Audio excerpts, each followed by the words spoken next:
Maabig ang buklas mga kama! Huwebes pa nga lang ngayong malis na ng linggayan anti nyo. Pero dahil napunan nga ay dumaan na lang ako sa mga pinsan ko sa Alaminos. Bukod sa magagastusan ay delikado na din. Kaya naman kinabukasan ay umalis agad ako. Uwing-uwi ng Bulinaw, akala mo 1,000,000 taong di umuwi eh. After 3 seconds kaya lang ay nasa Bulinaw na ako. Pero bago nga ako tatawid ng dagat, bumili muna ako ng pasalubong. Pagdating ko nga ng Daungan, sakto paalis na yung bangka. Kaya syempre sumakay na agad ako. Alangan namang panuurin ko siyang iwanan ako. Abay masakit yun. Loh, pagkatawid nga ay nag-arkila na lang ako ng tricycle kasi wala daw magsusundo sa akin. Pagkawi nga ay tuwang-tuwa naman ang mga anak ko. Kala mo 10 taon na kung hindi umuwi. Pagkatapos ko nga makipaglandian ay nakipagchismisa naman ako kay mama habang naglalaba siya. Bandang alas 3 naman ay nagising ako dahil may meeting pa akong pupuntahan. Ako na nga lang ang inutusan ni mama na makipag-meeting para sa first communion ng bunso kong kapatid dito sa elementary. Pagkaupo ko nga sa upuan, feeling ko di na to lumiit. So ibig sabihin lang nun, my God, di na ako lumaki. Mabilis lang din natapos yung meeting kaya naman hinintay ko na din yung kapatid ko. Pag-uwi nga ay sakto namang nag-chat na ang mga pinsan ko. Nagpapasundo na ang mga boss. Nang masundo nga sila ay ako muna ang tindera ng taon. Pero naalala ko lola ko kaya naman dinalaw ko siya at nakipagbanding sa mga pinsan at tita ko.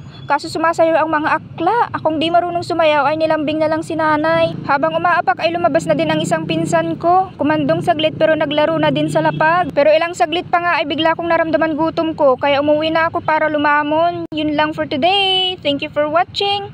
Mwah!